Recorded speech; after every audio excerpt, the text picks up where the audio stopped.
Having an issue with my technology here. Hold on a second. Maybe that's the problem. Yeah, all right. False start. Sorry about that, folks. But listen, it's preseason. I've been saying this. I'm not going to change my tack around that. But the more time, those of you who've played sports, whatever sport it is, whatever level, you know this. New teammates coming in, you have to find your reps to get used to what are their tendencies. And if you're joining a new team, you have to learn your old team, your teammates who are there before you, and they have to learn your style and they have to learn you. And relationships tend to benefit from time. Some of them are instant and they take off, but more often than not, relationships take time. What we saw today was nothing perfect, okay? The 3-0 scoreline was probably deserved, could have maybe done more. But the point of preseason, again, as I've been saying, is to get reps with your team and get ready for the game that really matters, which is next weekend against Manchester United. We saw Arsenal play at a faster tempo than we'd seen most of last season, and that we'd seen, and as we had seen earlier in the preseason. They were playing much faster than they did against Tottenham. There were quite a few things that I noticed that were really awesome. One, every time there was an opportunity to go direct, either through a turnover, we went quickly in transition. But even in build-up, I noticed that we were going to Saka quite early. Zubimendi and Declan Rice would hit long diagonal balls, creating a beautiful opportunity for Saka to go one-on-one. Don't know who the left back was. I don't know the names of of that team. But Saka, he had his man on toast for most of that first half and pretty much throughout the game. But Saka was basically our freshest, most positive starting forward player, I would say, in those first 15 minutes. Gyökeres didn't have his legs open yet, but eventually he did catch on. And once he did, boy, it's going to be scary, man. And I can't wait to see him play, sometimes even with Kai Havertz. But the long balls to Saka were really good in the first half. Arsenal did a great job of finding him and finding him early, because like what we've also seen in previous seasons is that teams tend to cheat towards Arsenal's right. They tend to, like really congest the right, force us to go left, as we will probably continue to see. And Martinelli and hopefully Noni will give Martinelli a run for his money there. From what we saw today, it looks like there's a chance of that. But Saka did well throughout the game. He got himself a goal in the Arsenal's second goal. He got himself an assist for the Kai Havertz goal. He was busy. He was good. You could tell he's really ready.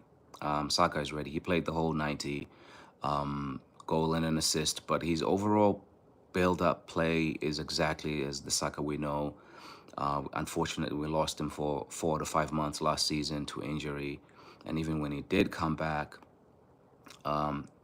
it took time. He was basically getting his fitness in games, in the later games when he played against Madrid and in PSG games. But Saka was back to himself. He is really, really the star boy in this team, and he's the flagship player for this team. And you know what? I like that about him, that he doesn't shy away. He doesn't ever shrink. He might have a bad moment or two in a game. He might even have a bad game, but he's always the guy who breaks things open. He's always involved when Arsenal are doing good things. Good to see the goal for Gyökeres. Like, I think Zubimendi is another player I want to talk about. He was so good and he has been throughout the entire preseason, by the way. He makes quick decisions and is very intentional, like with where the ball is going to go. And when he does take a few touches, it's because he means to. I like that about the way this guy plays. Like, he doesn't also stay in the number 6 position. He roams. And I noticed that him and Declan Rice were interchanging very, very well. Sometimes Rice and him were rotating in the number 6 anchoring role. So much that, like, sometimes I would see Zubimendi doing combinations with Saka on the right. One of the first times when Saka tried to cross for Gyökeres, and the ball got deflected for a corner. But also, like, for Zubimendi's assist for Gyökeres' goal, it was him and Saka again playing a little bit of a short corner movement on the right flank. But like so many times, I would see Zubimendi high and Rice in the anchor, and then vice versa. And Martin Odegaard was kind of always playing, in the 10-ish role, 8-10. But sometimes even Odegaard was coming deep, like he did last year, but it was a bit static because you had Rice, who was a bit more stationary and too high, and Partey, who never left the middle. And I love Thomas Partey, but he never really left the middle of the pitch as much as Zubimendi, because obviously fitness, age, mobility was not his strongest strength or strongest area of his game, Thomas Partey, last year. But yeah, I loved what I saw from Zubimendi. His interchange with Saka, his combination play, drifting left, drifting high, a few times carrying the ball, going on the run. So Zubimendi and Saka, for me, were the two guys who I was most impressed with in those early stages and throughout the game. But my flipping goodness, Victor Gyökeres, around that 15-minute mark or so, all the way to the end of the first half, then we started to see the force of nature that he is. He is a physical force of nature. I was not sure about, which way to go on the Gyökeres Sesko thing. I thought both are gambles. I still think both are gambles. But watching this guy play is really, really, really making me start to think, okay, you have things that we don't have in this team. For example, his run of channels is flipping relentless. He runs left, he runs right. Saw him come deep. I thought like he was going to be more of like stationary, play on the shoulder kind of guy. Saw him do a lot of coming back and carrying the ball, combining with players on the left and right of the Arsenal pitch. So, like, what I saw from him today, I think he's still gonna bring a lot of that last line, like playing on the shoulder play, and that's his probably bread and butter, is putting pressure on defenses by stretching them and running and not coming back Lacazette style or coming back Kai Havertz style and Merino style. He interprets that center forward role different to any player I've seen us have in the Arteta era. Because Lacazette was, again, let's combine, let's do all these sexy things all over the place. I think his closest comparison is Gabriel Jesus those first 4 months, maybe, before he got injured at the World Cup. When we had Jesus straight from City, he was a player who played that number 9 role, kind of similar to what I saw from Gyökeres today. But Gyökeres loves a run behind, and that's going to be a very good opening strategy for Arsenal. It's going to open games up. It gives midfielders time to make a pass. It gives midfielders also like a message, hey, play the ball there, I will get to it. Too many times our forwards like ball to feet. Saka is capable of running, but he likes ball to feet. Martinelli is capable of running, but again, likes the ball to feet. Gyökeres does put pressure on the defenders, and I like that about him. And my goodness, when he got his goal, I was really, really happy for him, because strikers feed off of that. And he makes a lot of runs that his teammates don't identify and find him with. And so, like, that's one of the things that I think Arsenal are going to have to really try to fine-tune as they continue to play with this guy in the front and center forward role, because he's different from all of our other center forwards we've had under Arteta. But the other thing that's been really awesome about today, guys, is like I was kind of like, I think all of us were on a fitness watch for certain players, especially the three defenders who started in Gabriel Magalhaes, Julian Timber, and Ricardo Calafiori. From the looks of it, it looks like they all came through unscathed as far as like fitness, and that's really helpful because like we're gonna need all three of them. They're flipping big players for Arsenal, personality wise. They got good understanding now after being there for more than a season. All of them. I mean, Gabriel obviously been there the longest, but they understand the way we want to play. They are all big personalities who are dual winners. And Calafiori, because of the way his first season went at Arsenal, I think we are all, I don't think I'm wrong in thinking we are all as Arsenal fans rooting for him to have a sustained period of fitness because he's kind of like the big joker card, especially with Miles needing some backup because Miles is going to be probably playing a lot of games still, but we know, guys, the sophomore second year syndrome is a thing.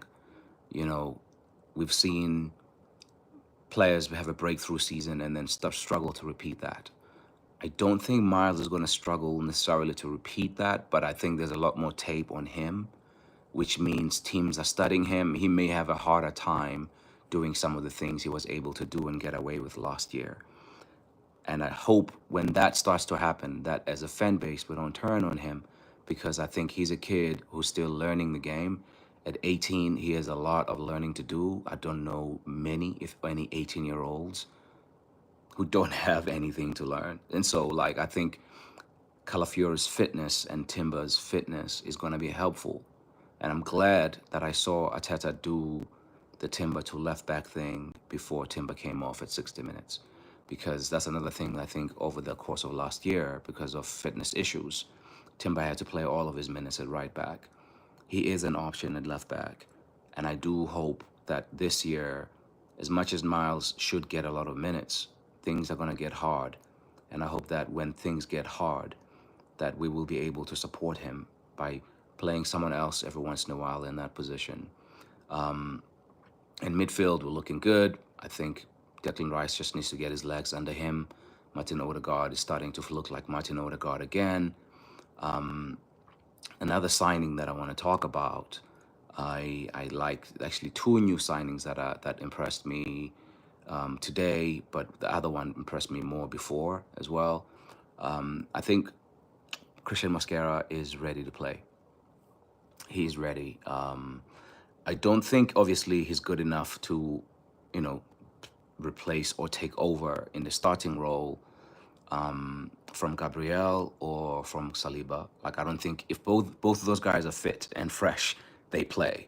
However, having seen Mosquera every time he's shown up in the preseason games, I think he's ready to play. And this might be a bit harsh on Kivior because I actually like the player, but I think Mosquera may be the next in line centre back. Early signs, too early, and I'd be happy to even say maybe they're equal footing, him and Kivior, but Mosquera has just an aura about him that makes me think it took Kivior longer to settle into the team. It took Kivior getting a long run of games to start to see, for us to see what we saw at the second half of last season. I think Arsenal will be better off keeping both. I don't think we should look to sell Kivior. However, I like the look of Christian Mosquera. And me giving him a shout out is not me shitting on Kivior. I think Kivior is a good player and we should keep him. But if Mosquera is this confident and this early, and he's not even speaking English yet, and he's not even been here for more than 2 months, I think we have a player there. And for a total of 20 million euros, I think he's going to surprise a lot of us. For a player we got at that price, I think he's going to surprise a lot of people with what he's going to be able to do in giving those other two guys a rest. And he can play at fullback too.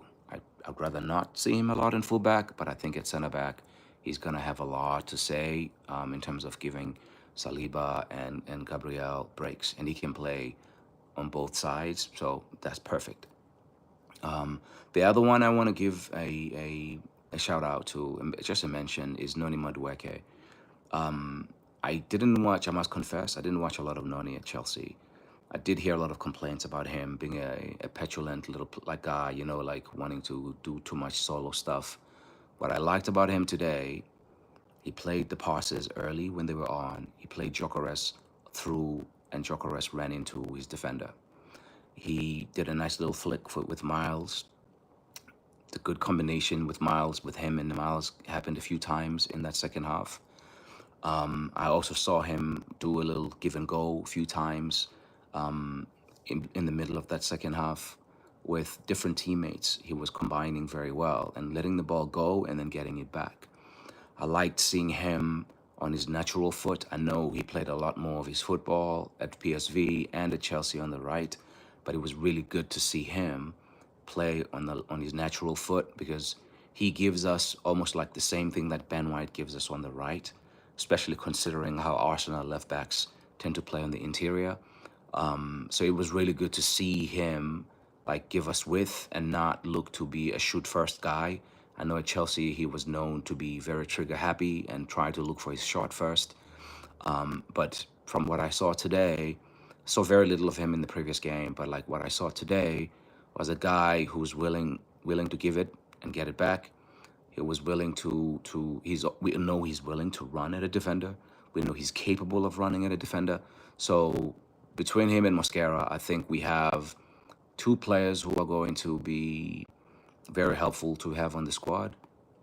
I think Noni and Martinelli and Leo, I don't know if all of them will be at Arsenal at the end of the window. Noni obviously will be there because we just bought him, but if they're all there and we sign nobody else, I think I'll be okay as long as health doesn't screw us over like it did last year.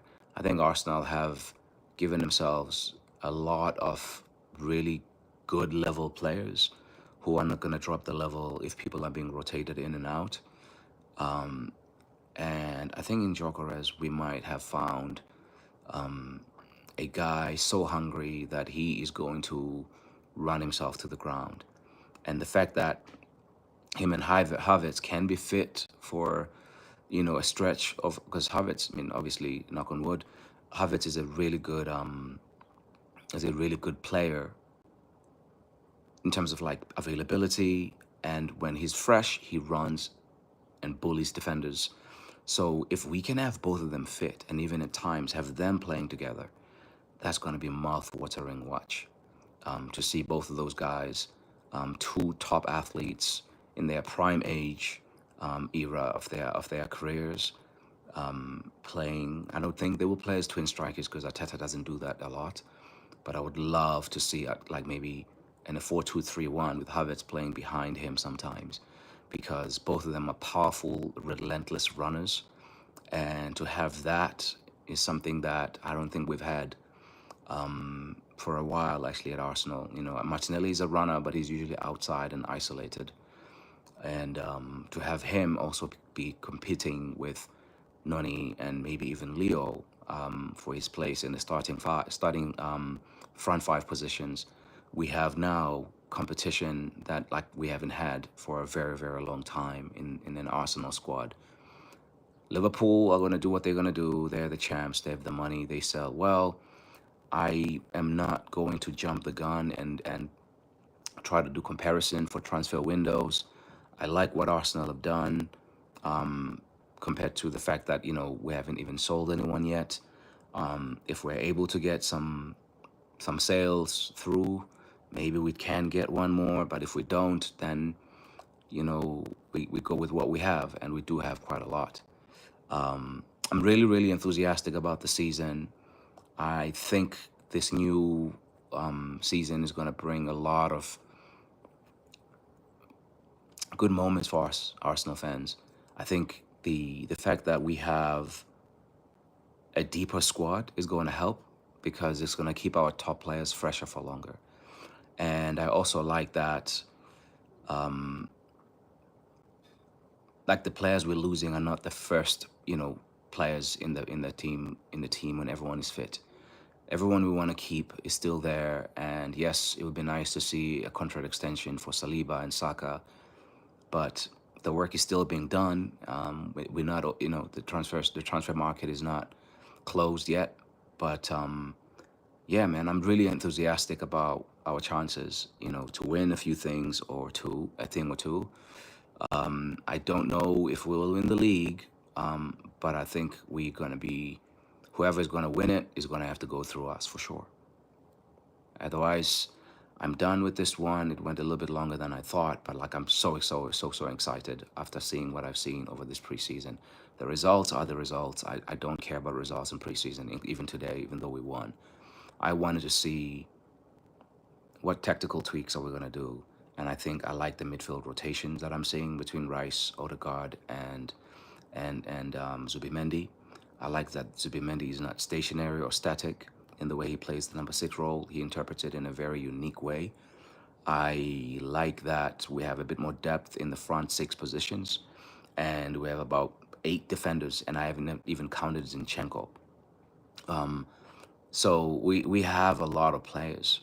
Now it's going to be a matter of like keeping them happy and rotating and getting those who are not going to be playing a lot, getting them out, even if it's on loan. Just get them out so that we can have guys who are likely to play and who are going to be in positive spirits because they're involved. All right, guys, I'm outie. Cheers till the next one.